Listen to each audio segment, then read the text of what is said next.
I took up photography seriously about 4 years ago, I'd say.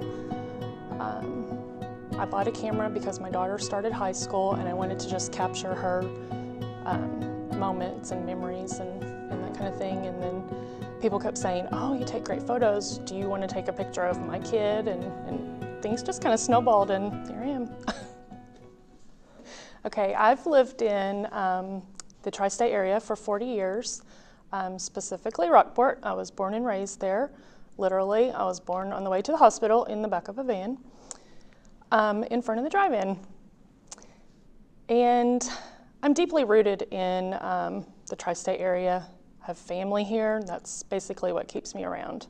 I have a bit of a wanderlust mindset going on right now, so I kind of am ready to venture out and live in and see some other parts of the area, but I have kids in school, so I'm here for the time being. One of the things that I do love about printing work is just seeing on a good quality photo, the paper, just it looks so much different than on Facebook or a digital file. You can hold it, you can touch it, you can display it in your home. It makes all the difference, really. My favorite is the 70-200 lens, and I use that with the Canon 6D. And typically this is it, unless I'm in a small space. And I use a prime lens. 95% of the time, it's with the 70-200. The tips that I would say for those starting out in photography: listen, be observant, read, watch YouTube videos, and don't try to compare yourselves to people who have been doing this for a long time. You will get there. You just need to take baby steps and go slow.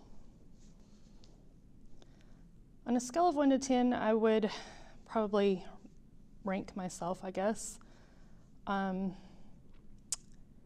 Depends on the day you ask me. Sometimes a 4, sometimes I would say a 7. I still have a lot to learn. I'm not embarrassed to say that. You know, I read when I can, I watch tutorials when I can, and I watch the Facebook page and take others' advice as often as possible. I struggle the most as a photographer with, I would say, not valuing my time as much. I have a hard time saying no to people. I kind of put my family on the back burner, and you know, your kids are only young once.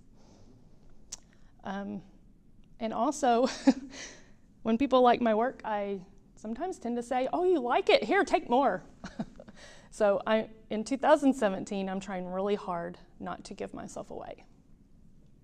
My passion for photography, I have to have a creative outlet. I go a bit stir crazy if I'm not creative in some sort of way. I work a 9-to-5 cubicle job, and so when I took up photography, it kind of gave me purpose, in a sense. Purpose because I have that creative outlet, and then purpose also because I photograph women and I help them see themselves as others see them. And so that makes it worth my while. I'm inspired by Sue Bryce. She's the magic woman. I remember spending one whole summer, my high school years, in the early 1990s, and I watched, it was this HBO series documentary on the Sports Illustrated swimsuit editions, and I fell in love with Julie Campbell. And she's not so much the photographer, she didn't do any of the photography, she's the editor, but just watching her work and the way she comes up with these ideas for the girls and the posing and the outfits and the staging, I literally spent 3 months that summer watching those videos over and over again. Some of my goals for the future, maybe not in this immediate future, the next couple months, but I see myself having a studio of my own, aside from the in-home studio that I'm using. I would like to have a Main Street boutique where people pass by when they're on the way to the bank and they see a photo hanging in the window and they're like, oh my gosh, I have to go see this person.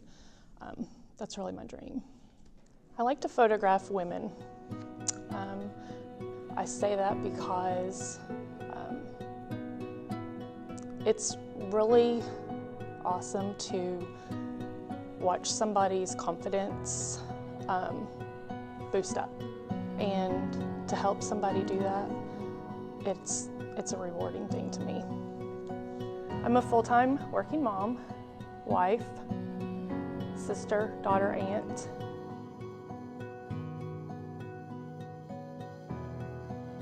My name is Natasha Boyer, and I'm a portrait photographer.